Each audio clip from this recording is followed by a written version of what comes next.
من يهده الله فلا مضل له ومن يضلل فلا هادي له أشهد أن لا إله إلا الله وحده لا شريك له وأشهد أن محمدا عبده ورسوله لا نبي بعده أما بعد.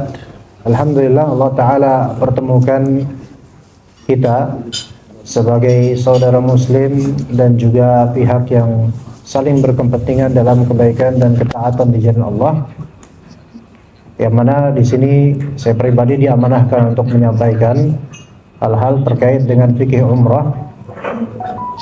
Begitu pula dengan Bapak Ibu yang memiliki kepentingan ibadah untuk umrah agar berbekal dengan ilmu sehingga amalnya diterima oleh Allah Azza wa Jalla dengan ilmu tersebut. Dan jazakumullah khairul jaza telah hadir di majelis ini yang sama-sama kita mencari pahala dan ridha Allah Azza wa Jalla agar amalan ibadah kita terutama umrah dan juga tentu seluruh ibadah yang akan kita lakukan di Haramain itu semoga semuanya berdasarkan dengan ilmu yang sahih dan bermanfaat serta keikhlasan, sehingga harta yang telah Allah Ta'ala titipkan melalui kita dan telah kita spending untuk umrah ini tidak sia-sia, melainkan akan menjadi lumbung pahala di hari akhir nanti. Juga kerahan tenaga yang Bapak dan Ibu lakukan nanti itu semua diganjari oleh Allah Ta'ala kebaikan dunia dan akhirat, dan itu yang kita mohonkan kepada Allah Azza wa Jalla. Setelah saya dengar tadi ini ada 2 trip ya Bu ya, ada trip private dan ada trip lainnya. Boleh saya tahu yang mungkin private 6 orang siapa? Boleh saya tahu? Satu keluarga? Nah, deretan pertama ini, oke. Baik, dan boleh saya tahu mohon yang sudah pernah umrah sebelumnya mungkin boleh unjukkan, bukan bermaksud, atau yang belum pernah umrah itu aja, yang belum pernah umrah. Yang pertama belum. Rata-rata umumnya belum ya. Nah, berarti saya enak ngejelasinnya ini, karena kalau udah semua saya nggak perlu jelasin, saya bisa pulang cepat ya. Jadi bisa ngejelasin. Apakah Anda masih belum begitu tergambar gimana umrah Bu, Pak? Belum ya? Ya, baik, alhamdulillah. Jadi tadi sudah digambarkan kronologi dan itinerary yang disampaikan oleh Pak Marwan hafizallah. Itu teknis ya, teknis untuk muamalah dan juga kegiatan-kegiatan travel. Adapun tugas saya di sini untuk masalah ibadahnya. Berarti kita mulai dari masalah yang ihram dulu. Nah, ini kan perjalanan dari Madinah terus ke Mekah, dan tadi dikatakan naik kereta cepat. Jadi kan ada yang naik bis, ada yang naik kereta cepat kan gitu. Kan kalau travel ini alhamdulillah di trip kali ini Anda akan naik kereta cepat yang kisaran 2 jam 20 menit sekitar itulah. Ya, benefitnya masing-masing ada Bu. Ya, jadi yang naik bis itu ada benefit tersendiri, yaitu tidak perlu banyak-banyak untuk pindah barang dan seterusnya. Ya, karena kalau naik bis itu langsung dari hotel menuju hotel di Mekah gitu kan. Tapi kalau naik kereta ada benefitnya cepat. Benefitnya lebih cepat, 2 jam aja. Kalau bis kan bisa 6 sampai 7 jam. Dan itu kadang bisa lebih, karena kadang-kadang di tengah perjalanan harus ke rest area untuk ya melakukan hal-hal yang dibutuhkan. Tapi kalau kereta cukup 2 jam, 20 menit. Makanya nanti untuk di kereta sebelumnya itu di stasiun bersiap-siap tuh untuk menunaikan hajat ya. 2 jam 20 menit atau 2,5 jam lah kira-kira di kereta ya. Dan nanti tentu di kereta itu seatnya masing-masing sesuai nomor urutan bangkunya ya, karena sekarang sudah penuh. Kalau itu tahun 2022 ya atau sekitar itu saya pertama kali naik kereta cepat, ketika itu masih belum sepenuh sekarang, karena itu masih awal-awal. Ketika itu masih bisa acak, walaupun ada nomornya kita bisa di tempat lain duduknya karena masih banyak kosong. Tapi nanti jangan kayak gitu, bisa kacau nanti ya. kasihan Ustadz pembimbing dan mutaifnya nanti ya. Jadi sesuai aja. Walaupun nanti agak berjauhan, itu terima aja. Terima. Kalau ternyata nanti misalnya qadarullah ya kayak di pesawat, kadang-kadang random. Ternyata ibu satu bangku atau searah sejajar sampingannya adalah orang non mahram, itu duduk aja dulu.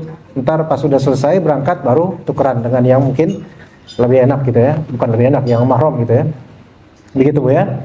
Jadi tenang aja. Ya namanya perjalanan safar kadang-kadang ada hal yang tidak terduga gitu. Jadi maklumin. Dan juga perlu dibekali bersiap-siap untuk ikhlas dan juga sabar.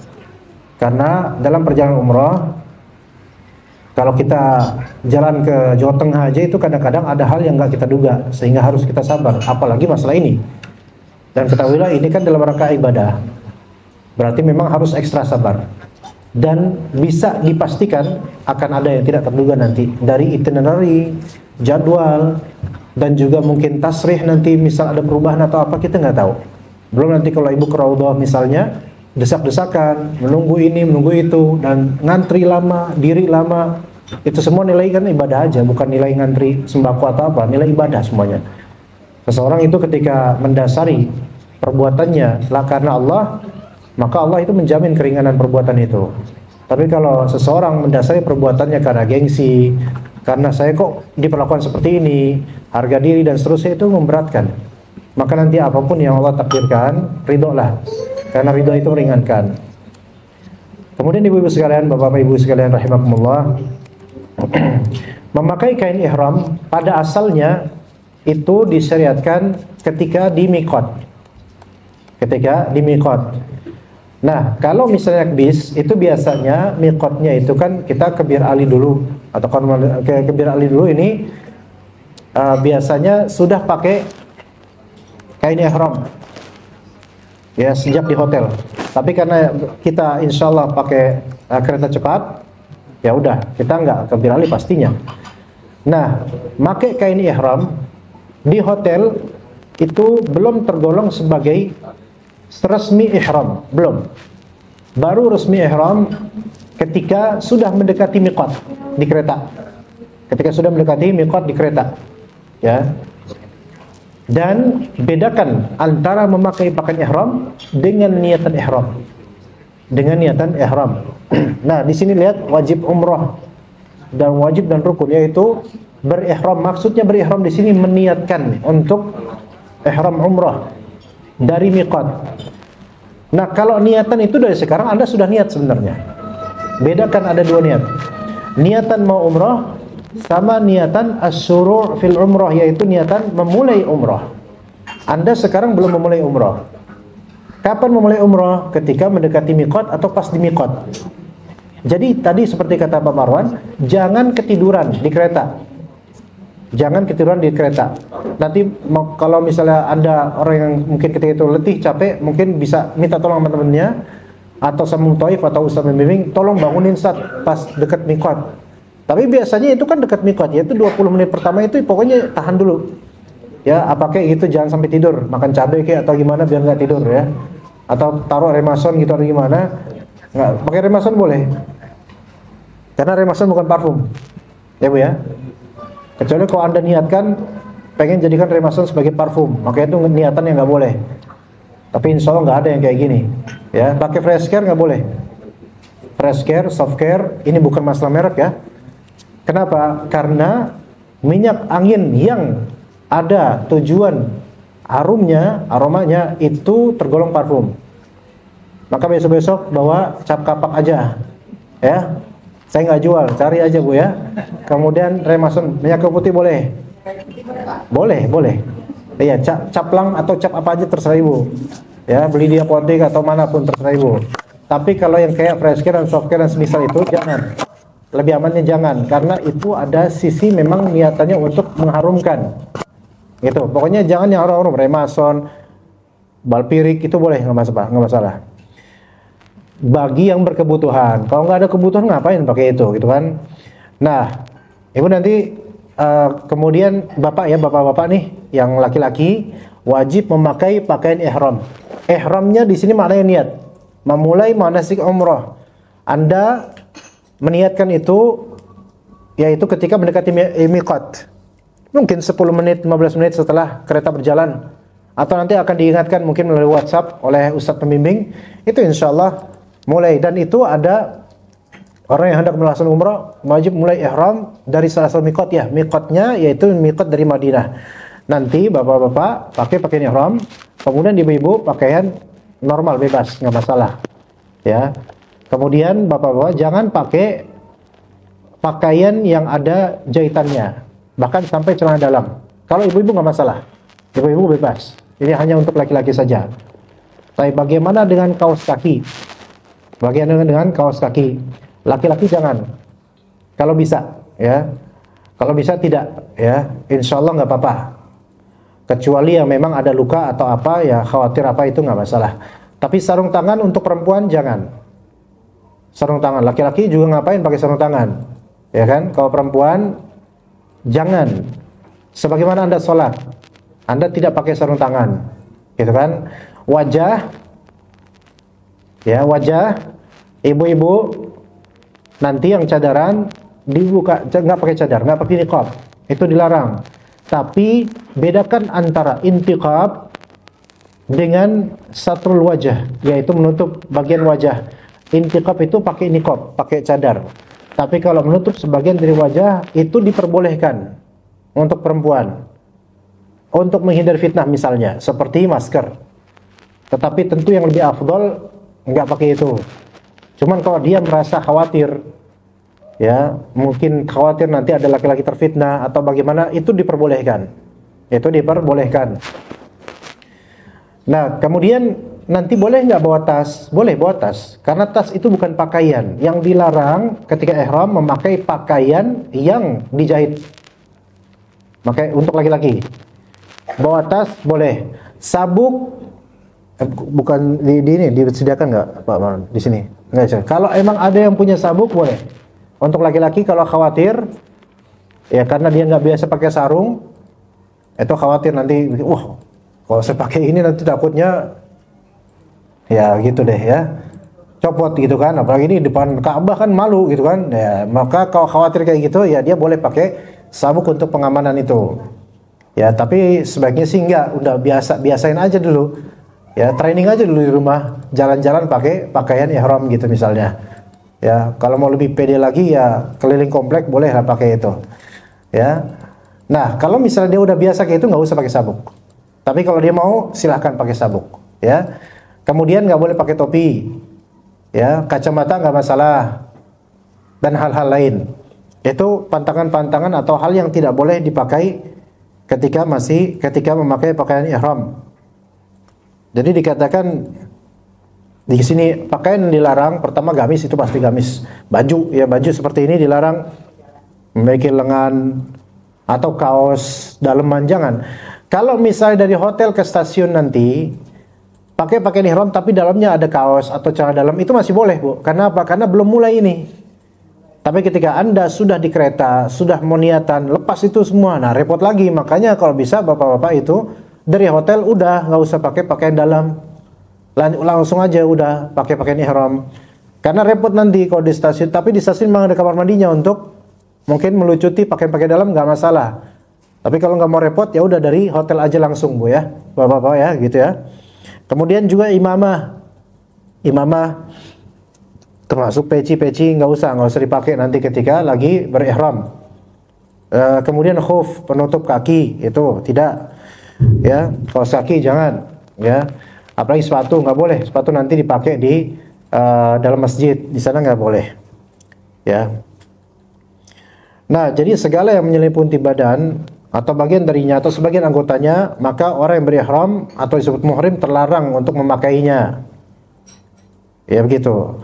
Adapun kalau pakai sendal, ya sendal itu boleh. Jam berapa nanti ininya di tawafnya insyaallah? Kira-kira? Oke, 9 malam. Ya, oke, jam 9 malam. Kisaran nanti kalau selesai paling jam 12, jam 1 gitu. Atau kalau memang susah banget bisa sampai jam 2, tergantung kemampuan masing-masing.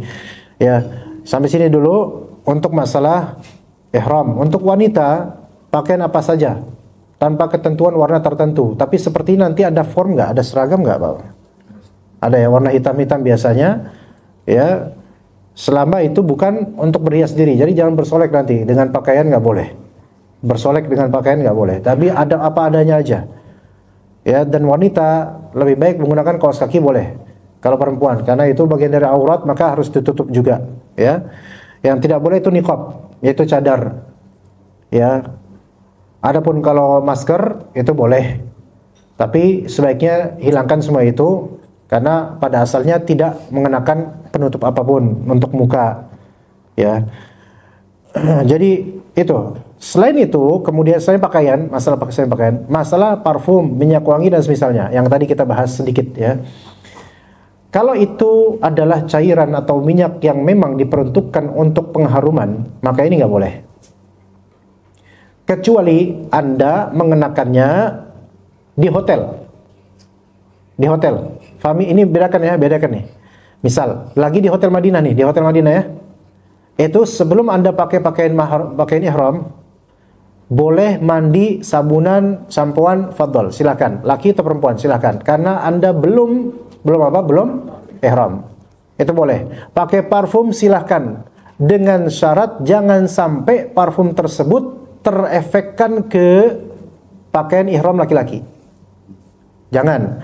Nah, nanti kan udah dibagikan belum Pak Baron pakaian ihram ke jemaah? Udah ya. Nah, nanti nih siapa yang udah mencuci pakaian ihramnya deterjen? Kerajinan. Yang mencuci pakaian ihram dengan deterjen, ganti itu pakaian ihram karena itu sudah terlumuri dengan wewangian. Oke? Jadi jangan dicuci. Udah biar aja gitu. Kalau dicuci malah jangan, enggak boleh nanti pakai itu. Cari lagi pakaian ihram nanti. Ya, jadi jangan dicuci. Dan kalau misalnya pakai deodoran atau parfum, baik spray atau concentrated oil, yaitu minyak wangi murni gitu, jangan sampai itu terkena pada apa? Pakaian ihram laki-laki. Ya, apalagi sampai terpengaruh aromanya, jangan. Kalau bisa jangan, ya. Khawatirnya itu nanti tidak sah pakaian tersebut untuk pakai ihram. Tapi boleh nih laki-laki pakai itu. Ya mungkin kalau laki-laki pakai parfum mungkin di bagian sini mungkin, ya sini ya, yang enggak terkena mudah-mudahan. Atau dulu para salaf, sahabat itu sebagian dan Rasulullah juga pakai parfum di jenggot bagi yang punya jenggot. Ya di jenggotnya dioles-olesin parfum itu enggak apa-apa. Aisyah radhiyallahu anha itu mengoleskan pada Rasulullah rambutnya dan jenggotnya itu wangian sebelum beliau berihram, maka boleh seperti itu. Nah, asal jangan dioleskan ke kain ihram. Nanti dari Hotel Madinah Anda akan naik bis menuju ke stasiun. Dan di stasiun otomatis harus nunggu. Tergantung keberangkatan jam berapa. Entah ada delay atau enggak nanti dilihat nanti ya. Jadi sabar-sabar aja dulu di situ. Dan jangan berpencar ya Bu ya. Cukup di satu spot aja bersama dengan jemaah nanti. Kemudian naik kereta mengenakan pakaian ihram dan lucuti semua yang ada di dalam untuk laki-laki. Nanti niatan untuk berihram. Labbaik Allah sambil mengatakan labbaik Allahumma umratan. Labbaik Allahumma umratan. Nanti insyaallah dibimbing oleh Ustaz pembimbing atau mutawifnya nanti insyaallah. Ustaz pembimbing bukan saya kan bukannya? Bukan anak kan? Bukan, ya. Nanti minta sama beliau-beliau ya. Kalau misalnya nggak hafal, jangan telepon saya, jangan. Saya masih di Jakarta jauh ya. Mendingan ke Ustaz pembimbingnya aja. Ya, labbaik Allah umratan. Kalau lagu baca, insyaallah ada di sini. Nah, oke. Mari Bu kita buka yang ini nih kumpulan doa umroh praktis. Ya, kita pakai ini aja biar dia urut. Ini urut nih bagus nih, urut. Ya. Sehingga terintegrasikan perbuatan dan doa-doa di sini, ya. Doa memakai pakaian atau kain ihram. Alhamdulillahilladzi kasani hadzal thawb wa razaqani min ghairi haulin minni wala quwwah. Doa ini bukan doa khusus mengenakan kain ihram, Bu. Ini doa untuk memakai pakaian apapun. Untuk memakai pakaian apapun. Ya mau sekarang juga bisa doa pakai itu kalau pakai pakaian apapun. Ya, tapi kalau ibu mau silakan atau bapak mau nanti pakai pakaian ihram boleh dengan doa ini. Tapi doa ini bukan doa khusus dan enggak ada keutamaan khusus untuk pakaian ihram, tapi boleh. Karena pakaian ihram bagaimanapun pakaian juga. Jadi baca ini. Ya dengan alhamdulillahilladzi kasani hadza wa razaqanihi min ghairi haulin minni wala quwwah. Oke. Seperti itu ya, insyaallah paham ya. Jadi ini boleh digunakan atau dibaca di hari-hari ini nggak masalah, nggak ada kekhususan di waktu tertentu. Nah, ketika Anda memulai ihram, kapan bacanya labbaik Allahumma umratan? Kapan? Ketika mendekati miqat atau di miqat. Jadi bukan ketika di hotel Madinah. Di hotel Madinah labbaik Allahumma umratan misalnya. Anda pakai pakaian ihram, itu belum disebut sebagai umrah walaupun sudah pakai pakaian ihram. Nanti misalnya zuhur, bapak-bapak sholat di Masjid Nabawi, boleh nggak pakai pakaian ihram itu? Boleh. Ya, jam berapa ya berangkatnya dari Madinah ke Makkah, Pak? Sore jam? Tepat jam 4:30. Tapi kan berangkat dari hotel jam berapa kira-kira?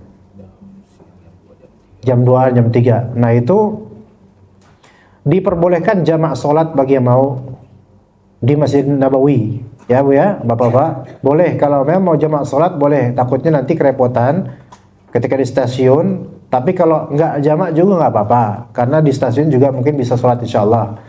Cuma untuk memudahkan aja jamak. Biasanya jemaah sebagian tuh jamak. Nah misalnya ini kan makan siang, nanti ada makan siang nih. Sholat zuhur di Masjid Nabawi Madinah, itu boleh bapak-bapak, ikhwan pakai pakaian ihram langsung nggak masalah, karena banyak juga kayak gitu. Yang mau berangkat nantinya banyak pakai pakaian ihram. Kemudian setelah sholat zuhur selesai, jamak boleh. Dia boleh qasar, boleh 4 rakaat juga nggak masalah untuk sholat asar. Tapi kalau enggak juga nggak apa-apa. Dia lakukan nanti pas waktu asar tapi di stasiun. Ya bisa. Itu dua-duanya opsional aja. Nanti gimana enaknya konsultasikan ke ustadz pembimbingnya. Ustadz, enaknya kita jamak nggak ya? Karena beliau lebih mengetahui nanti kondisinya ya. Ini cuman materi aja di sini. Lapangan nanti mungkin berbeda ya. Nah kemudian Anda makan siang, boleh istirahat, bahkan boleh mandi lagi, lepas lagi pakaian ihramnya, mandi lagi, sabunan lagi, pakai parfum, nggak masalah, ya. Tapi kemudian pakai pakaian ihram hati-hati jangan sampai terkena dengan parfum. Nah, misal jam 2 berangkat atau jam 2:30 atau jam 3 berangkat ke stasiun. Nah di stasiun nanti nunggu gitu, sejam, setengah jam gitu, ditunggu. Ya, kemudian ke kereta jalan, ya. Nah, ketika mendekati miqat sekitar 10 atau 20 menit sebelum kereta berangkat, Anda akan diingatkan nanti oleh ustadz, ya. Ayo semua siapkan niatan untuk ihram umrah dan baca masing-masing labbaik Allahumma umratan. Kalau memang agak kesulitan, minta ustadz mentalkin. Bukan talqin la ilaha illallah ya, itu talqin buat mati itu. Enggak, labbaik Allahumma umratan. Gampang enggak, Bu? Coba ikuti setelah saya, Bu. Labbaik Allahumma umratan. Saya anggap semua bisa insyaallah, alhamdulillah ya. Nah, tapi kalau misalnya ada di antara ibu-ibu atau bapak-bapak telah pernah umroh sebelumnya dan sekarang pengen mengumrohkan atas nama orang lain, mungkin saudara atau adik atau orang tua, maka dia mengatakan labbaika an siapa? Labbaika an siapa? Ya. Boleh ngomong labbaika Allahumma umratan an atau labbaika an. An ini tentang, ya, tentang siapa? Sebut namanya. Ya, sebut namanya. Tapi kalau nggak bisa bahasa Arab, misalnya labbaika an abi misalnya. Saya memenuhi panggilanmu untuk bapakku gitu.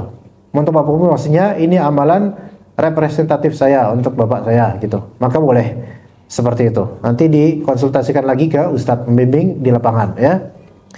Namun ini ada juga nih, ini penting juga nih. Bacaan ketika khawatir tidak bisa melanjutkan ihram karena ada uzur. Terutama untuk bapak atau ibu yang sudah berusia. Kita nggak tahu. Bukan mendoakan, bukan. Kita nggak tahu ya. Apa yang akan terjadi nanti, sakit mungkin, pegel atau nggak mampu lagi, pakai wheelchair pun nggak bisa, misal, atau demam yang keterlaluan, atau mungkin mohon maaf misalnya haid, misalnya tiba-tiba, ya, dan ternyata pil yang telah dimakan sebelum dikonsumsi itu nggak berpengaruh terhadap keluarnya darah haid, misalnya nggak mungkin untuk tawaf, maka sebenarnya bisa dia dari awal di miqat dia membaca ini, ya ibu-ibu terutama. Allahumma mahilli haitsu habastani. Ya Allah, tempat tahallulku di mana engkau menahanku. Ya Bu ya. Ini ibu-ibu yang mungkin, mohon maaf, misal kemungkinan tanggal sekian itu ada haid. Udah ikhtiar, telah menelan pil penunda haid misalnya. Ya. Qadarullah.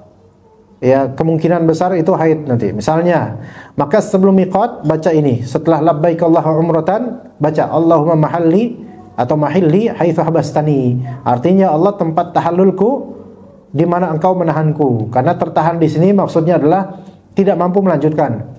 Nah, ibu-ibu kalau misalnya nih, misal haid. Qadarullah haid. Tetap ibu meniatkan umrah.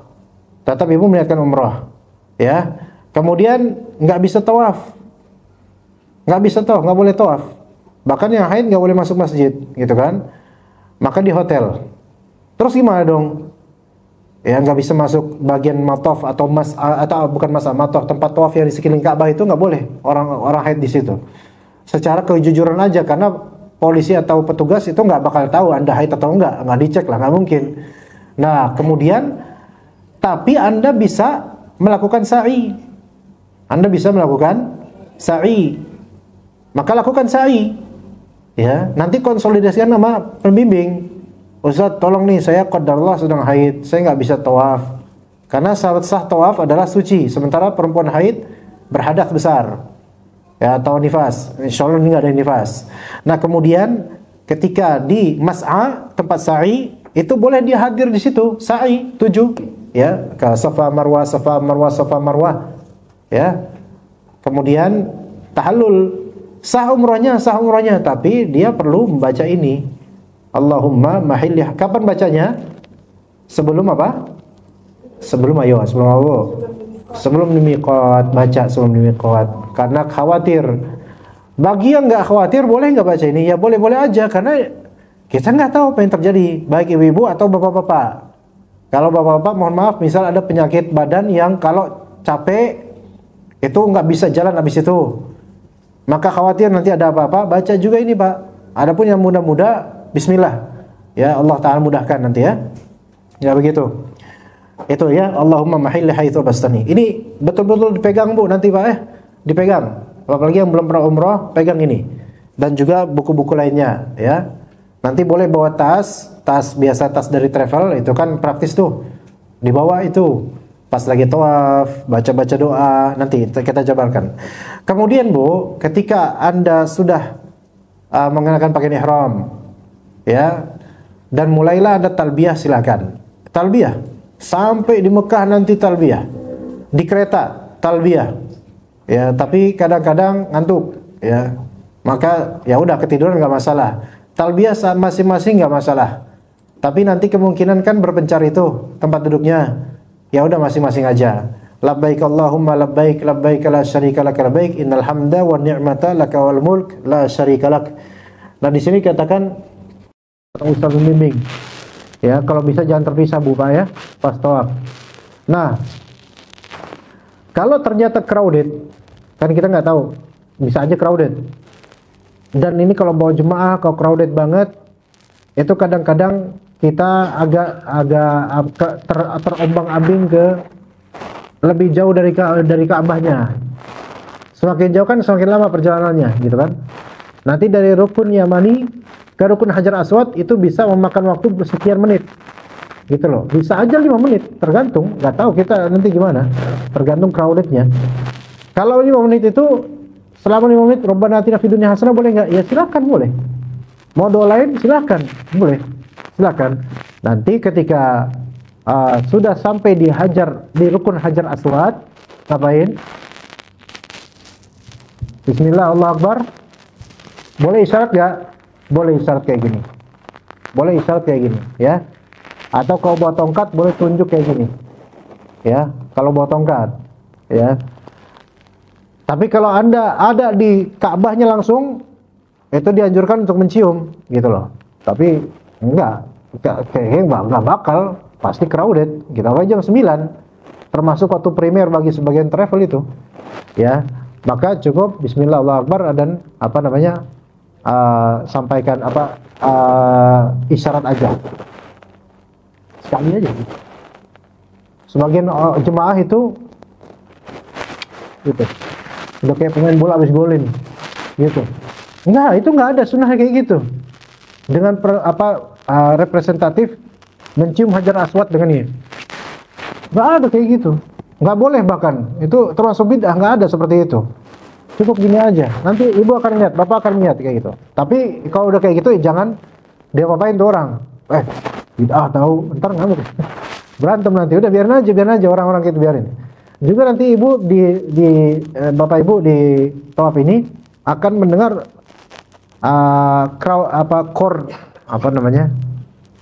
chorus bareng-bareng gitu loh, nyanyi bareng. Itu jemaah Indonesia tuh banyak kayak gitu tuh. Ya, wala haula wala quwata illa billah. Udah kayak majelis taklim ibu-ibu. Jadi karena itu udah biarin aja. Malah bilang, ente jangan kayak gitu, nanti takutnya marah jadi berantem. Nggak boleh di situ berantem. Bisa tahan polisi loh, hati-hati. Ya, repot nanti travel yang repot. Beliau-beliaunya repot nanti soalnya. Kalau saya sih enggak. Nah, itu pokoknya udah tahan, sabarin aja. Didesak, ketemu orang Afrika gede-gede, kegencet, udah sabarin aja. Ya, sabarin aja, nggak usah diapa-apain. Nah, kemudian lanjut saut yang kedua. Gitu lagi nanti rukun yamani baca apa? Rabbana atina fid dunya hasanah wa fil akhirati hasanah. Kalau sampai rukun hajar aswad lanjut sampai 7 kali. Kalau bisa jangan terpencar. Kalau misalnya ternyata ada yang kebelet pipis atau buang angin atau batal lah pokoknya di tengah tawaf, lapor ke ustadz pembimbing atau mutawif, langsung lapor. Jangan diterusin karena apa? Ya Anda sama dengan merugikan diri Anda sendiri kalau terusin, nggak sah. Ya, udah, nggak apa-apa. Izin saat mau wudhu dulu. Nah di sini lihat, kalau teman-teman di sini atau bapak-bapak sudah pernah umroh, ngerti posisi mana air zam-zam dan bisa mulai lagi tawaf, mungkin sendiri bagus. Tapi kalau belum pernah, sebaiknya ditemani oleh mutawif atau ustadz pembimbing. Jangan sendirian, karena repot nanti urusannya, gitu ya. Dan juga nanti mohon betul-betul komunikatif di WhatsApp. Pasti ada grup WhatsAppnya. Itu sudah dia ada di mana sekarang, itu komunikatif. Karena saya sebagai ustadz pembimbing biasanya itu suka uring-uringan itu sama jemaah, terutama maaf yang tidak komunikatif atau yang gaptek misalnya, itu susah itu. Kita harus tanggung jawab soalnya, kasihan. Nah, jadi komunikatif. Kalau memang telat atau kecepatan atau gimana, lapor. Maaf Ustaz, saya lebih dulu Ustaz, misalnya saya udah sampai tempat sa'i gitu. Minimal lapor. Insya Allah nggak marah Ustaznya. Ya minimal lapor supaya pada tahu, maklumi jemaah. Karena kadang-kadang jemaah itu nungguin jemaah lain. Biasanya tuh tawaf kadang-kadang saking crowdednya terputus, kemudian nggak ketahuan tuh. Kadang nungguin kita setelah sholat di belakang makam Ibrahim, nungguin lama. Ternyata yang ditungguin udah duluan sa'i. Nah itu di mana? Kok nggak ngasih tahu? Iya kita udah selesai, udah tahallul nih. Subhanallah. Ya itu kesian. Yang kesian jemaah sama ustadznya. Insya Allah ustadznya nggak marah, insya Allah, karena emang ya bagaimana mau marah, orang emang kerjanya di situ gitu kan. Tapi kesian jemaah lain. Gitu ya Bu ya. Bapak ya komunikatif. Jangan sungkan. Gitu, jangan sungkan, jangan malu-maluan. Kalau misal merasa lambat, bilang. Nggak usah gengsi, saya takut kalau ketahuan lambat nanti jemaah lain mencibiri. Udah, semua jemaah bersatu insya Allah ya. Nah, itu 7 kali. Kita lanjut ke urutan di sini. Bismillah Allahu Akbar. Bertakbir setiap kali tiba di Hajar Aswad. Bisa Bismillah Allahu Akbar saja ya. Bismillah Allahu Akbar itu yang pertama tadi ya. Ini sebagaimana hadis Rasulullah SAW melakukan tawaf di Baitullah di atas unta. Makanya boleh tawaf sambil berkendaraan. Ya. Pakai unta boleh. Ibu nanti nyewa unta boleh. Nggak mungkin. Ya, sekarang nggak mungkin. Ya. Jadi ketika itu pakai isyarat dengan sesuatu yang dipegangnya. Karena Rasulullah pakai tongkat, isyarat gini pakai tongkat, menuju ke arah Hajar Aswad. Kemudian berkata Allahu Akbar. Atau kalau memang antum ada bilang Bismillah Allahu Akbar juga nggak masalah. Nah, pakai isyarat tangan kalau nggak megang apa-apa. Ya seperti itu, jalan seperti itu. So, sampai ke 7, baru kemudian menuju makam Ibrahim. Yang tadi makam Ibrahim. Yang tadi saya bilang banyak orang nempel di situ dan selfie di situ tuh. Tapi tentu nanti sholat 2 rakaat setelah itu, setelah tawaf, itu tidak persis di makam Ibrahim, nggak mungkin. Karena itu termasuk area tawaf. Nanti akan ada area tersendiri disediakan oleh petugas yang dikurung dengan apa namanya tanda, ya. Ini buat sholat, maka pada sholat berjibun orang di situ. Kalau ternyata tidak pas dengan arah makam Ibrahim, nggak apa-apa, nggak apa-apa. Agak sono dikit, dekat dengan Zam-Zam, atau agak sono dikit, sono lagi, nggak apa-apa. Tapi Anda sarankan di dekat tempat Zam-Zam. Biasanya gitu, di Indonesia tuh gitu biasanya. Daerah dari situ. Kenapa? Karena itu daerah area lorong menuju tempat sa'i. Sehingga mau nggak mau pasti lewat situ nanti jemaah. Yang ketinggalan atau lebih lambat itu akan lewat situ, akan kelihatan mudah-mudahan nanti. Dan kemudian nanti pada sholat kan satu seragam. Ada salnya insya Allah. Ada sal, ada salnya, pakai salnya. Sal itu boleh dipakai pas tawaf, boleh, karena dia bukan pakaian jahitan. Ya, kalaupun itu jahitan, itu bukan pakaian, maka boleh pakai sal. Dan diharapkan pakai. Nanti tas travel umrah juga ada, dipakai. Ya, begitu boleh. Nah, berkumpullah di spot yang udah dijanjikan di situ oleh ustadz atau mutawif. Di situ ngumpul dan usahakan tunggu semua jemaah sampai kelar semuanya. Yang ketinggalan lapor. Misalnya, "Afwan Ustaz, saya masih 1 putaran lagi, tolong tunggu." Lapor di WhatsApp. Yang udah duluan, ya karena udah lama nungguin tapi lama banget, ternyata inisiatif karena dia udah pernah umroh. Udahlah saya langsung saya aja, lapor juga supaya enggak ditunggu sama jemaah lainnya. Jadi komunikasi itu penting. Communication is key, gitu kan? Kuncinya di situ, kebersamaannya. Jangan sungkan, komunikasi aja. Kalau memang pengen lebih cepat, lanjut. Duluan Ustaz, ngomong di grup. Di grup, jangan sama Ustaznya doang, di grup biar semua tahu. Gitu ya. Nah, nanti dianjurkan untuk minum air Zam-Zam. Kalau mau wudu silakan di tempat air Zam-Zam wudu dengan simpel di situ. Ya. Setelah sholat silakan sholat 2 rakaat doa. Doa silakan doa, lihat Ka'bah doa boleh. Dan dianjurkan juga di semua spot di situ. Nah, ketika mulai di sini ada bacaan ketika sholat menuju makam Ibrahim, di sini terluput. Sebelum menuju makam Ibrahim, setelah selesai 7 kali putaran menuju makam Ibrahim untuk sholat 2 rakaat, katakan wattakhidhu min maqami Ibrahim musalla, dan jadikanlah sebagian makam Ibrahim sebagai tempat sholat. Kemudian sholat di tempat yang dimampu, nggak harus searah dengan makam Ibrahim. Doa setelah sholat sunat tawaf, ini doa ya, ini doa umum saja. Kalau memang Anda mau doa ini silahkan, enggak juga nggak apa-apa. Kalau memang ada doa-doa sendiri masing-masing dan bahasa sendiri dan kebutuhan masing-masing, itu mungkin lebih afdol karena lebih dalam itu insyaallah, lebih sesuai kebutuhan. Kemudian minum air Zam-Zam dianjurkan. Nah, doa minum air Zam-Zam, doa ini Allahumma inni as'aluka ilman nafi'a wa rizqan thayyiban wa amalan wa shifaan fi min kulli da'. Ini diminum ya, baik sebelum atau setelah minum air Zam-Zam ketika itu. Boleh nggak kita baca ini kalau kita minumnya di Indonesia? Boleh, tidak masalah. Bahkan sebagian ulama menganggap sunnah doa apapun kalau Anda minum air Zam-Zam. Karena ada hadis yang menunjukkan bahwasanya air Zam-Zam 5 syuribalah. Niat sesuai dengan niatan dia untuk apa. Kalau penyakit bisa. Ya, dan Anda pribadi sebagai pengalaman, saya termasuk yang semoga Allah Ta'ala jawab doa dengan air Zam-Zam ini kepada Allah Azza wa Jalla ketika itu sekitar 11 atau 12 tahun lalu. Saya minta pada Allah, ya Allah, berikanlah saya ilmu syariat dari semua bidang, akidah, tafsir, hadis, fiqih, tazkiyah nufus, nahwu, sharaf. Ketika itu saya masih kuliah di Libya.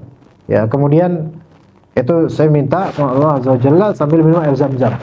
Dan saya minta juga supaya saya punya kajian-kajian di banyak tempat dengan berbagai bidang disiplin ilmu syariah.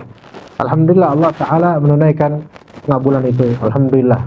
Jadi air Zam-Zam itu 5 suribalah sesuai dengan apa yang diniatkan untuk membacanya. Kalau misalnya Anda memiliki atau diuji oleh Allah Ta'ala berupa penyakit atau penyakit dalam, ini bisa biiznillah Ta'ala, ya. Dan nanti di Masjidil Haram atau Masjid Nabawi, itu air zam-zam banyak itu, ya, bisa minum sepuas-puasnya, doa minta sama Allah, ya, begitu. Baik, jadi minum air zam-zam selesai atau nungguin selesai semuanya ada, atau sepakat kita jalan ke Mas'a namanya, ke Bukit Safa.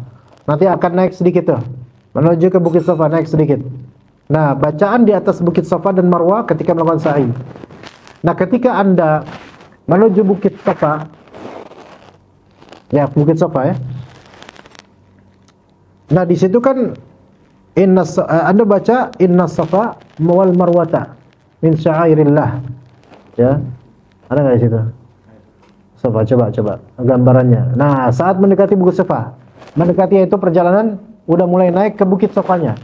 Karena nanti pas di Bukit Safa itu berdiri dulu sebentar untuk nanti baca doa. Ini belum sampai Bukit Safa. Jadi dari tempat minum air zam-zam itu kan akan naik dulu tuh. Nah, pas naik ini bacalah inna safa wal marwata min sya'airillah. Baca ayatnya saja, nggak usah terjemahan. Ya. Kalau terjemahan malah nggak cocok, ya, karena syariatnya bahasa ayatnya, ya. Kemudian katakan ketika sudah sampai di Bukit Safa, abda'u bima bada Allah. Ya, selanjutnya mengucapkan abda'u bima bada Allah bih. Aku memulai dengan apa yang dimulai oleh Allah. Baca Arabnya. Nggak perlu baca Indonesianya, yang penting paham aja Indonesianya. Ya, begitu. Nah, naiklah dia di Bukit Safa dengan menghadap Ka'bah. Nanti kelihatan Ka'bah, tapi kadang ada spot yang nggak kelihatan karena mungkin tertutup orang atau tertutup apa di tembok atau apa. Yang penting hadap ke arah Ka'bah. Kelihatan kok atau ketahuan arahnya sini Ka'bah. Hadap ke arah Ka'bah. Lalu baca ini. Allahu Akbar, Allahu Akbar, Allahu Akbar. 3 kali pertama Allahu Akbarnya. La ilaha illallah wahdahu la syarikalah. Lahul mulku wa lahul hamdu yuhyi wa yumit. Wa huwa ala kulli syai'in qadir. La ilaha illallah wahdahu la syarikalah. Anjaza wa'dah wa nasra 'abdah wa hazamal ahzaba wahdah. Ini baca. Boleh sambil pegang buku ini. Ya. Ini. Kayak gini. Ya, gini. Boleh kayak gini. Boleh kayak gini, boleh kayak gini, terserah. Tapi ini udah nggak gini. Nah, ini kayak gini. Nah, kalau laki-laki, ya. Karena udah selesai. Ittiba itu selesai ketika selesai tawaf, ittiba selesai gini. Langsung kayak gini, ya, Bapak-bapak, ya. Ya. Boleh kayak gini. Allahu Akbar, Allahu Akbar, Allahu Akbar, la ilaha illallah wahdahu la syarika lahu, lahul mulku wa lahul hamdu sampai akhir. Ini dibaca berapa kali? Lihat di keterangannya, ulangi zikir tersebut sebanyak 3 kali dan berdoalah dengan doa-doa yang Anda kehendaki setelah membaca zikir tersebut. Ini ada 2 opsi. Ada 2 metode. Metode pertama, ini di Bukit Safa, ingat, ini di Bukit Safa. Belum mulai sa'i. Belum mulai sa'i. Ya. Ada ini enggak? Ada denahnya enggak, Pak Marwan? Denah gitu, Safa Marwa gitu. Bukan tulisan tapi ya. Siapa dulu? Kalau nggak ada nggak apa-apa. Ya. Jadi di Bukit Safa sebelum memulai sa'i itu kan berjalan. Kita hadap Ka'bah dulu. Terus boleh angkat tangan sambil pegang ini, baca kalimat ini, yang panjang ini. Bagi yang tidak hafal. Nah, ada 2 opsi caranya, metodenya. Pas di Bukit Safa aja. Di Bukit Marwah nggak gini. Ya, di Bukit Marwah nggak gini. Ya. Ada? Ayo boleh. Lihat di sini, ya, Safa, ya, oke. Safa Marwah. Nah, yang warna biru itu, ya. Lihat, kita itu kan Ka'bah tuh. Safa, yang biru, yang gambar biru. Oke? Ya, bisa juga yang gambar putih. Enaknya mana tuh? Lebih jelas yang mana, Bu? Menurut gambarnya menurut Ibu? Dua-duanya jelas sih, insyaallah. Coba kita di poin Safa aja dulu.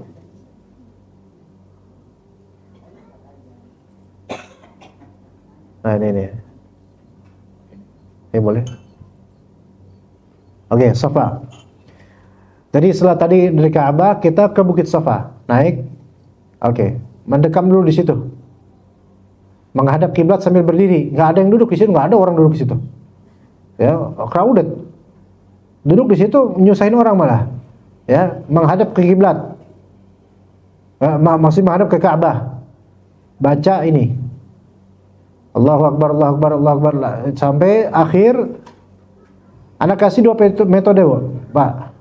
Metode pertama, Anda baca Allahu Akbar sampai akhirnya ini, lalu Anda doa. Lalu Anda baca lagi kedua kalinya, lalu Anda doa. Lalu Anda baca ketiga kalinya, ya. Lalu Anda boleh baca doa ketika berada di Bukit Safa. Ini di halaman berapa nih? 18. Allahumma innaka qul tad'uni astajib lakum wa innaka la tukhliful mi'ad. Boleh baca itu. Kalau enggak baca itu enggak apa-apa. Ini metode pertama. Jadi gimana tadi, Bu? Yes, sorry. Kayak gini. Ke Ka'bah. Allahu Akbar, Allahu Akbar, Allahu Akbar, la ilaha illallah wahdahu la syarikalah. Lahul mulku wa lahul hamdu wa huwal qayyum. Sampai wa hazamal ahzaba wahdah. Anda doa. Ini metode pertama. Minta apapun. Mau itu ada di Al-Quran atau di hadis atau pakai bahasa sendiri, fadhal. Selama apapun terserah. Karena di Safa Marwah ini udah nggak bisa lagi bersama-sama. Ya, mau diatur nggak bisa. Beda sama tawaf tadi. Tawaf itu masih bisa. Kita bareng-bareng. Safa Marwah ini udah lebih bebas. Mau diatur bareng-bareng nggak mungkin. Karena jemaah punya doa masing-masing. Juga kebutuhan masing-masing. Ada yang tiba-tiba di Safa pengen pipis dulu, ya, atau buang angin kemudian. Tapi kalau buang angin nggak apa-apa, karena Safa Marwah sa'i ini tidak disyaratkan suci. Makanya yang tadi haid itu boleh dia sa'i. Nah, oke, baca ini terus doa, ya, sekali terus doa, terus sekali terus doa, terus sekali terus lanjut. Doanya 2 kali aja. Maksudnya 2 sesi aja. Ini 3 sesi gitu ya. Dalam 1 kali berdiri di Safa. Paham di sini, Bu ya? Pak ya? Doanya bebas. Kalau Anda hafal doa dari Al-Quran bagus, dari Sunnah bagus. Tapi kalau misalnya pakai doa sendiri nggak apa-apa. Gitu ya. Lalu Anda berjalan menuju ke Safa, ke Safa. Menuju ke Marwah. Nah, yang tadi aja gambar. Ini gambar bagus tadi itu gambarnya. Nah nih. Tapi ini di Marwah ini ya. Iya, ini gambar dari arah Marwah ke Safa kalau salah. Iya enggak? Tapi ini yang Anda lihat ujung sana Safa. Nah, dari Safa ini orang-orang ke sini nih. Ya, tadi ya gambarnya. Ini dari Safa ke Marwah. Lihat yang hijau-hijau itu. Itu area sekian meter dianjurkan untuk berlari kecil. Karena itu dilakukan Siti Hajar. Jadi dari Safa ke Marwah pertama kali jalan sedikit, nanti akan ketemu dengan hijau-hijau di atas. Di situ dianjurkan laki-laki terutama untuk lari kecil sampai selesai lampu hijau. Lanjut kemudian ke Marwah. Ke Marwah itu agak sedikit naik sedikit ya. Di Marwah mau doa boleh, tapi tidak ada di sini. Coba di sini tidak ada kekhususan di sini. Enggak. Bentar, sebelum situ. Baca itu di bacaan doa di antara tanda hijau, Pak, Bu ya. Di antara tanda hijau ada doa Rabbighfir warham innaka antal azizul akram. Itu ketika lagi lari kecil. Kalau nggak bisa lari kecil atau nggak mau lari kecil nggak apa-apa. Pakai doa ini. Ya. Nah, itu sampai nanti ke Marwah. Di Marwah itu nggak ada doa khusus seperti di Safa, Bu. Ya, tapi kalau Anda mau doa dulu di situ nggak apa-apa. Nah, kemudian balik dari Marwah kemana? Ke Safa lagi. Nah, nanti dari Marwah ke Safa nanti akan ketemu lagi hijau-hijau itu. Dan dianjurkan untuk apa? Lari kecil sambil baca Rabbighfir warham innaka antal azizul akram. Baca itu sepanjang lari kecil. Selesai hijau-hijau itu, jalan lagi dekat sama Safa. Di Bukit Safa, nah kayak tadi lagi. Ngapain coba di Bukit Safa? Menghadap ke Ka'bah, kiblat. Membaca doa yang tadi. Zikir tadi, Allahu Akbar sampai selesai, doa. Zikir lagi, doa. Zikir lagi, lanjut jalan. Ya kan? Oh, tadi saya belum nyebutin metode kedua ya. Metode kedua di Safa, menghadap kiblat Ka'bah, baca zikir Allah Akbar sampai wahazabal ahzab 3 kali, berulang 3 kali, Anda doa sekali. Maksudnya sekali satu sesi, banyakin doa, itu boleh. Nomor 2 ini boleh. Tadi maaf, saya luput yang kedua ini. Jadi pas di Bukit Safa, itu untuk zikir dan doa ini ada 2 metode. Metode pertama, gimana? Zikir ini sekali, terus sesi doa, terus zikir lagi sekali, terus sesi doa, terus zikir lagi sekali, lanjut. Itu. Metode kedua, baca ini, mempanjangin 3 kali, kemudian khatamkan dengan doa, terserah Anda. Mau yang mana pilih. Makanya karena doa orang beda-beda panjangnya, ya nggak bisa diatur. Ayo bu, ayo cepetan, jangan lama-lama apa doanya. Nggak bisa kayak gitu ya, orang namanya punya kebutuhan. Ya terserah gitu. Dan ini tempat yang sangat mustajab insyaallah. Ya mustajab insyaallah ya. Jadi hajat apa yang anda butuhkan, minta sama Allah Ta'ala di sini, selama itu kebaikan. Ya terus gitu sampai nanti endingnya di 7 kali putaran. Di 7 perjalanan. Jadi misal kita mulai dari Safa ke Marwah berapa kali? 1. Ke Safa 2. Ke Marwah 3, ke Safa 4, ke 5. Nah, saya bingung sendiri barusan gimana. Ke Marwah 6 ke Safa, 7 ke Marwah. Dah 7 selesai. Jangan salah paham. 14 nanti. Ya, saya tahun 2022 kemarin itu ada seorang bapak, istrinya dan putrinya. 3. Putrinya usia mungkin 17-18 tahun. Dan putrinya itu punya cacat di kakinya. Jadi jalannya tuh pincang-pincang gitu. Tapi bisa jalan, cuman pincang. Jadi butuh effort lebih untuk jalan. Itu lama kita tungguin, pas udah mau tahallul tuh lama, ini bapak ini pada kemana ya, lama banget. Ternyata 14 dia. Terus semangat. Nggak gempor tapi ya Masya Allah. Jadi dikira 7 putaran itu adalah sekali. Iya. Bahkan bukan 14 sebenarnya itu, udah 15. Iya. Jadi dari Safa ke Marwah setengah. Marwah ke Safa 1, 2, 3, 4, 5, 6, 7, 14 ini.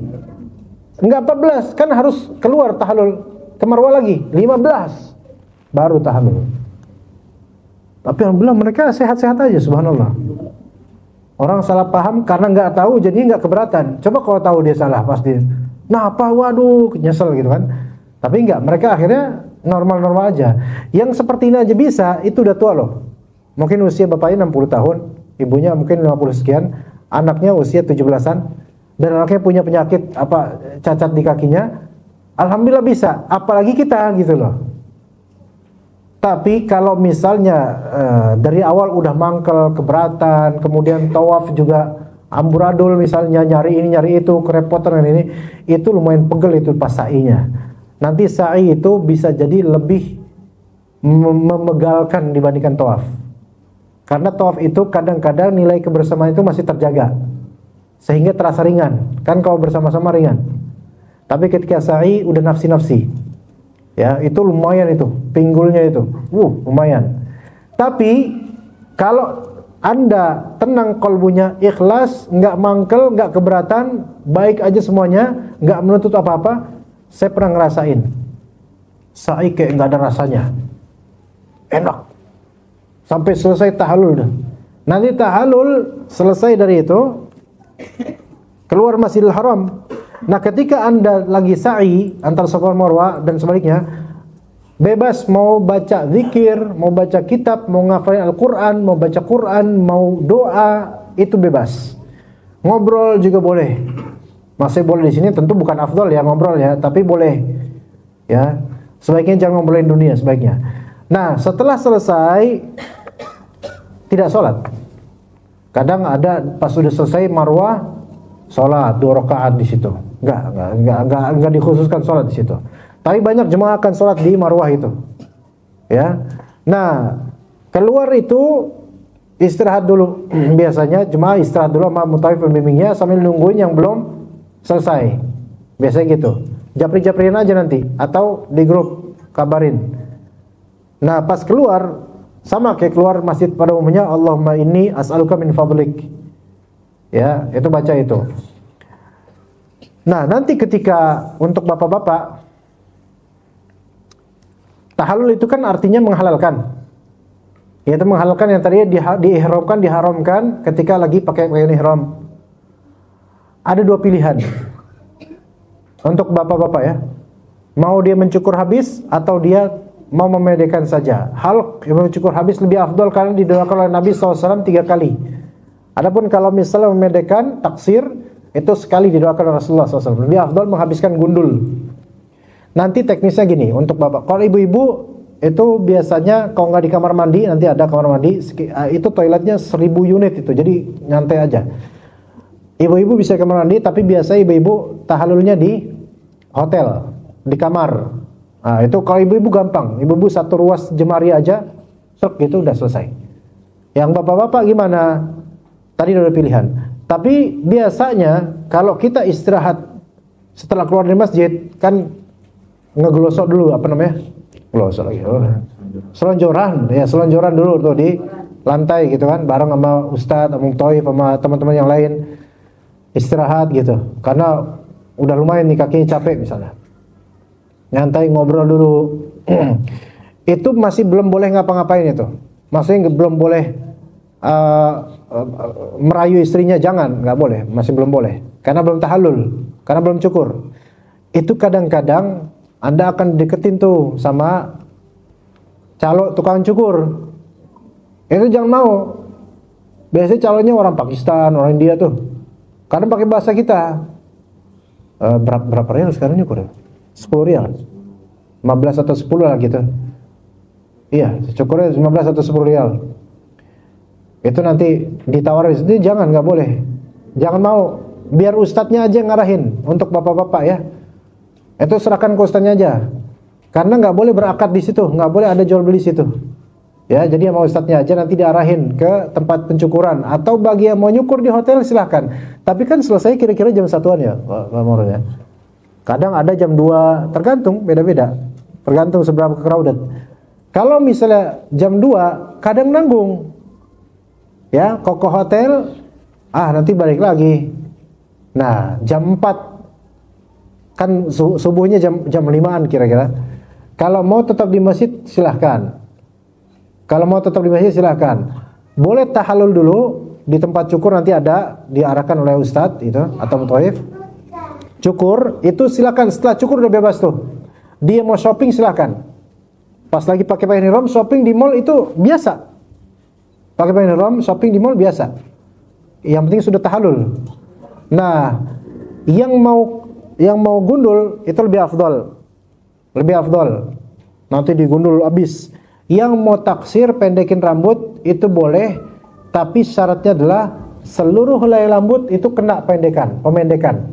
Jadi bukan yang jambulnya doang, enggak. Ininya sebenarnya. Nanti minta sama tukang cukurnya, bilang pendek. Jangan gundul gitu, bilang gitu. Tukang cukurnya ngerti semua. Pedagang sana ngerti bahasa kita. Jokowi, kalau rupiah tuh Jokowi disebutnya. Jokowi 5.000, Jokowi 10.000 gitu. Tapi bentar lagi kan ganti presidennya, mungkin Prabowo gitu. Ya. Nah, seperti itu. Ya. Kalau udah selesai tahallul, antum bebas. Mau ke hotel untuk mandi, mau tidur, mau mandi pakai sabun silahkan. Bahkan mohon maaf, kalau sudah tahallul mau jima juga mohon maaf, silahkan boleh. Ya.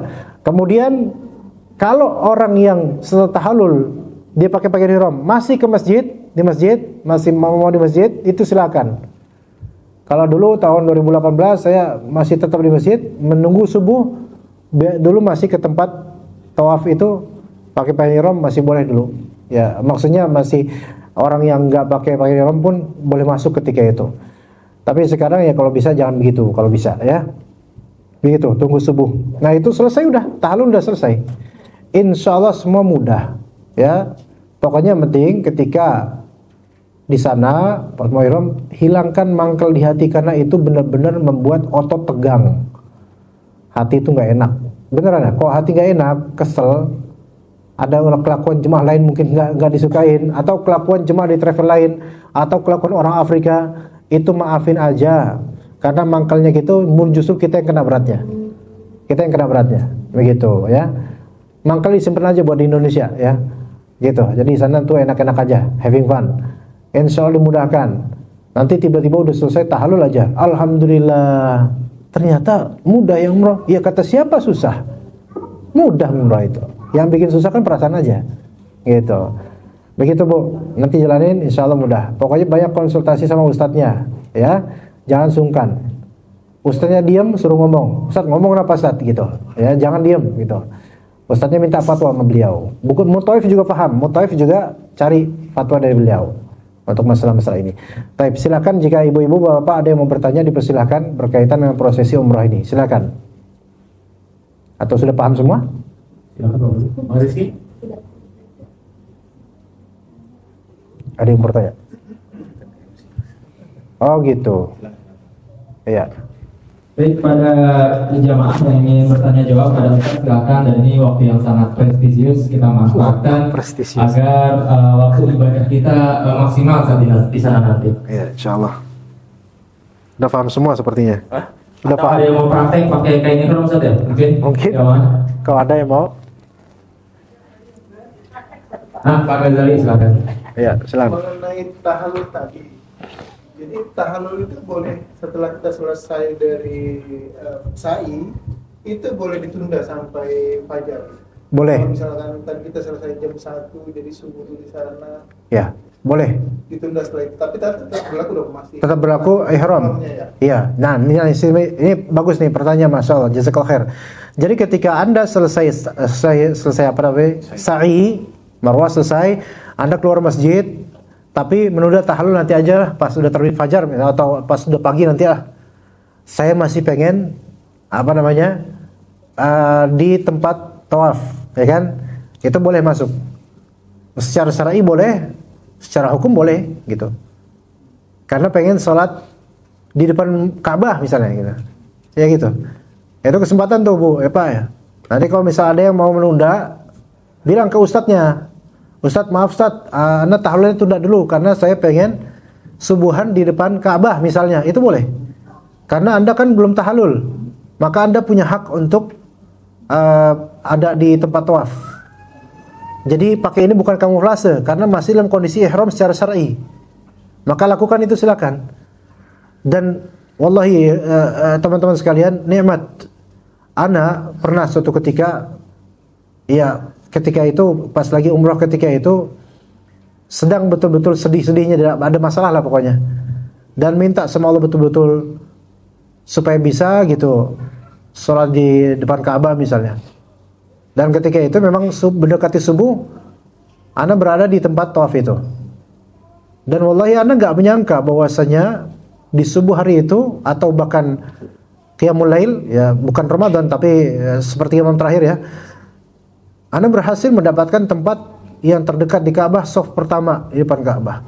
Tapi qadarullah ketika itu ada barriernya, ada apa namanya, pembatasnya ketika itu. Cuman Anda saf pertama itu. Subhanallah, itu beda rasanya.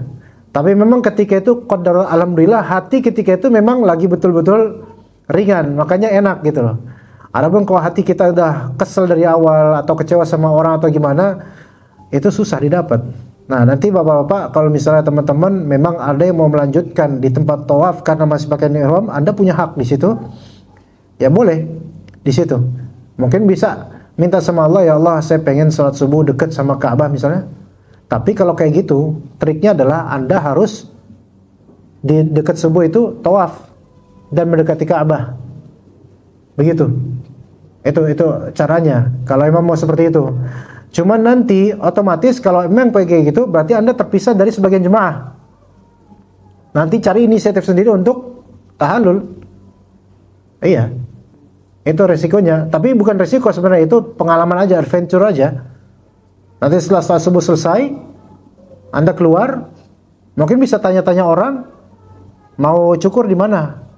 Kalau belum pernah ke situ ya, mau cukur di mana? Nanti akan dikasih tahu di mana cukur. Begitu. Tapi tidak boleh melakukan tawaf sunnah kan? Tawaf sunnah sih jangan dulu. Sebenarnya ya. Tawaf sunnah tuh jangan dulu. Cuman sebenarnya tawaf setelah umroh itu enggak ya. Tawaf setelah umroh itu enggak. Cuman kalau memang kita mau di situ sholatnya, itu masih boleh di situ, karena masih dalam berihram. Ya boleh setelah menjelang subuh, ya keliling aja dulu, keliling Ka'bah di dekat itu, untuk mendapatkan saf. Itu hanya untuk trik aja, bukan haram, nggak haram. Ya niatin aja sebagai zikir aja di sekitar Ka'bah, nggak masalah, bukan tawaf. Seperti itu. Ya. Nah nanti ketika memang Anda pengen di situ sampai subuh, misal jam 2 selesai, sampai subuh di situ, jangan di tempat orang-orang pada tawaf di situ, tapi di tempat orang-orang sholat. Orang-orang sholat. Ya, ada nggak gambarnya nih Pak? Pak Marwan, coba gambar matof tempat tawaf. Nah, tempat tawaf. Yang mungkin yang kelihatan tempat mereka sholat di dekat makam Ibrahim itu. Nggak ada ya? Seperti kayaknya tadi ada deh Ka'bah, kalau Ka'bah secara full ini aja deh. Tadi kayaknya ada deh. Jadi gambarannya gitu. Tapi ini bukan sebagai yang saya rekomendasikan ya. Ini cuman bagi yang pengen sholat subuh lebih dekat kepada Ka'bah. Karena after that, setelah itu Anda tidak berhak untuk sholat subuh atau sholat lainnya di situ, kecuali kalau misal Anda umrah ulang dari Tan'im, Jironah misalnya, mengumrohkan orang, itu amartur ini enggak membolehkan itu enggak? Ah ini udah cocok ini cocok. Amartur bolehin itu kan? Kalau ada yang tapi nafsi-nafsi kan? ya. Nah, lihat ini. Nih di sini nih. Ini putaran ini kan buat pada tawaf nih. Oh, enggak ada pointernya. Gimana cara untuk mengadakannya? Masih pakai pointer.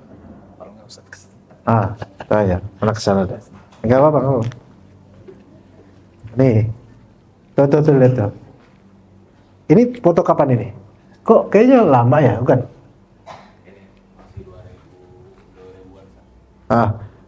Ini lihat nih kan? Ini pada sholat nih sini nih. Nanti kalau misalnya mau menunggu subuh, cari tempat-tempat kayak gini nih. Duduk sini.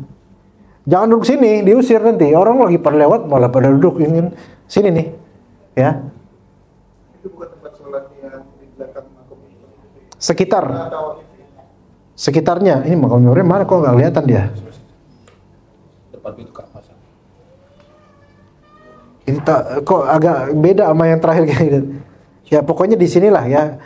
Baik di dekat makam Ibrahim, pokoknya ketika Anda melihat orang-orang pada ngumpul biasa sholat di situ, numpang aja di situ sholat. Jangan mati bro, ini Pak Marwan.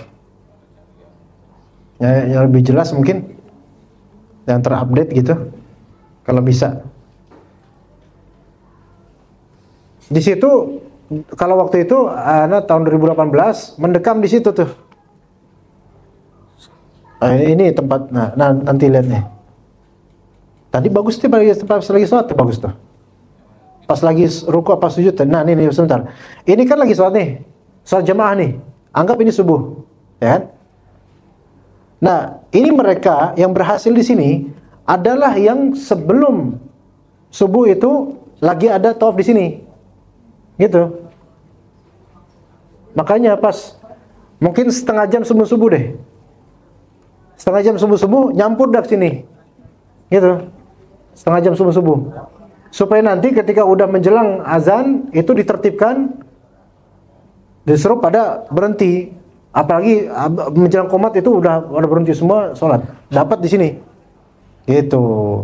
Tapi ketika masih jam 2, jam 3 dan Anda tidak tawaf kan, ya udah zikir aja, baca Quran di situ, di tempat-tempat yang tadi mereka pada sholat, pada duduk, itu nggak apa-apa, nggak diusir.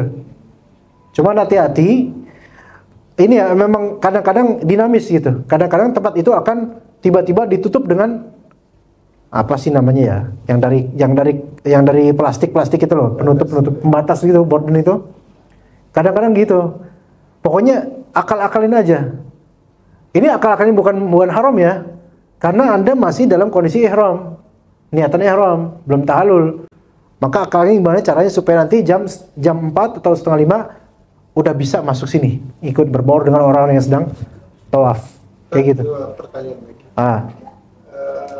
Mengenai tawaf, mengenai status tawaf sunnah itu sebenarnya sangat dianjurkan atau tidak?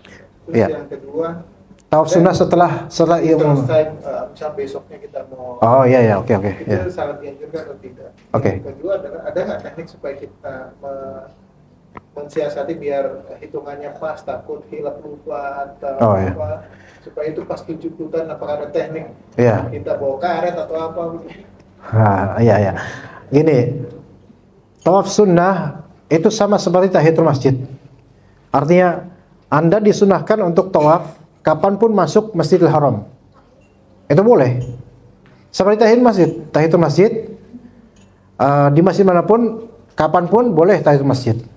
Begitu juga masuk ke Masjidil Haram, namanya tawaf sunnah, itu boleh di waktu kapanpun, jam berapapun, selama bukan pas lagi sholat berjamaah. Kalau sholat berjamaah nggak boleh malah. Sholat berjamaah yang belum sholat, yang nggak sholat harus sholat. Jangan orang sholat jamaah dia malah apa? Tawaf. Itu malah nggak boleh, itu nggak boleh. Ya, sholat sunnah qobliyah atau tahiyatul masjid saja, ketika udah qomat, imam udah takbiratul ihram, kita harus apa? Membatalkan sholat tahiyatul masjid dan harus ikut sholat berjamaah. Gitu loh. Apalagi ini tawaf, ya sholat berjamaah lah, wajib fardu. Gitu ya. Jadi nanti kalau bukan waktu sholat berjamaah, tawaf. Kalau ternyata Anda datang misalnya menjelang asar, baru satu putaran, udah azan, pengen sholat qobliyah, asar, terus sholat asar berjamaah. Nanti setelah sholat berjamaah selesai, lanjutkan tawaf versi kedua, babak kedua, putaran kedua, lanjut yang tadi. Itu bisa seperti itu. Itu tawaf sunnah.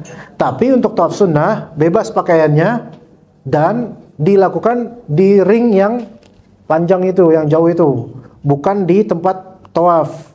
Kalau tempat tawaf itu khusus secara hukum maksudnya hukum negara itu, hukum masjid ya, untuk yang pakai ihram saja. Iya, kalau Anda memanipulasi juga bisa sebenarnya. Cuma ya itu saya bilang tadi, Allah Maha tahu itu masalahnya gitu. Begitu. Kan pernah ada video berapa tahun lalu ada orang nikah depan Ka'bah sambil pakai inian pakai ihram. Itu ada dua kemungkinan. Imma dia memang sedang ihram, itu nikahnya nggak sah. Karena nggak boleh nikah pas lagi berihram. Atau dia manipulasi. Pakai pakaian ihram ini padahal tidak sedang ihram, tidak sedang umrah. Tapi dia pengen masuk ke situ aja supaya bisa nikah. Ini nikahnya mungkin sah, tapi haram dia lakukan itu karena memanipulasi petugas. Gitu. Itu yang pertama, yaitu tawaf sunnah itu boleh kapanpun. Setiap hari juga boleh Pak kalau antum di situ. Bahkan sehari berapa kali silakan kalau kuat, karena emang itu di bagian yang jauh Pak. Lumayan loh Pak. Lumayan Pak. Terus yang kedua tadi gimana caranya supaya nanti nggak salah hitung? Sebenarnya kan parameternya itu rukun hajar aswad itu nanti ada lampu hijau terang gitu dari situ parameternya. Ya, kalau bersama-sama itu insya Allah nggak ada yang salah, bareng-bareng tahu lah gitu. Tapi kalau misalnya sendiri dari situ hitungnya. Adapun kalau misalnya Anda mau pakai alat itu nggak apa-apa. Pakai alat apapun kayak tadi pakai karet atau apa itu sebisanya Anda mau pakai apa nggak masalah.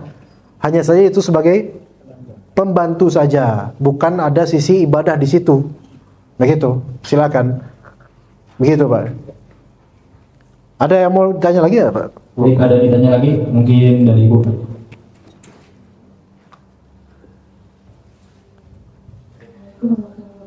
Waalaikumsalam warahmatullahi.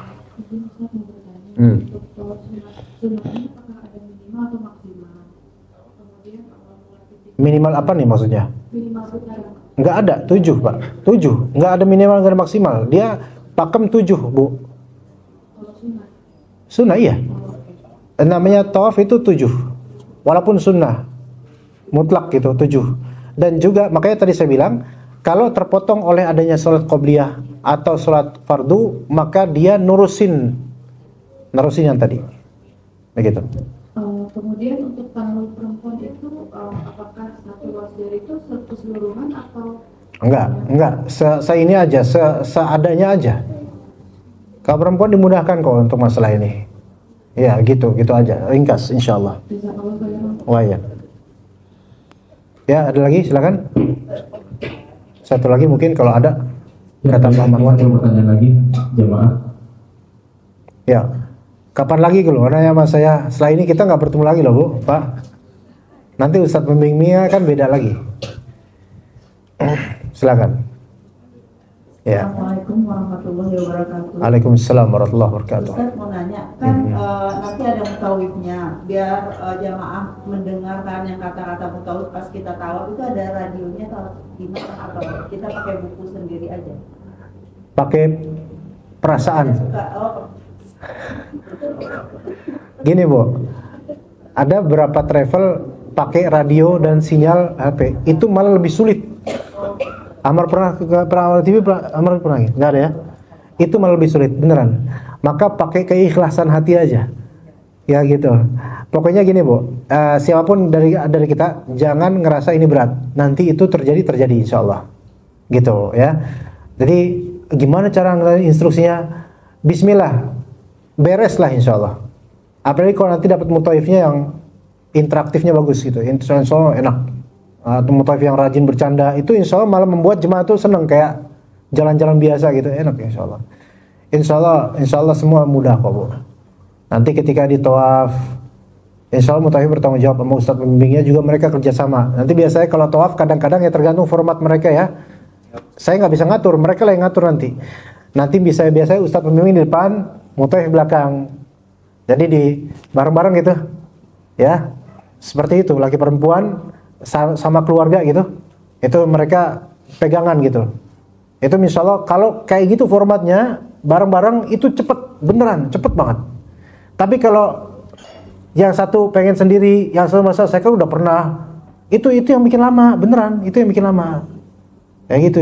Jadi mohon maaf nih kalau misalnya ada di antara Bapak Ibu yang sudah pernah, mohon di sini kerjasamanya aja, biar jemaah yang belum pernah umroh itu merasakan mudahnya umroh, gitu Bu ya Pak ya.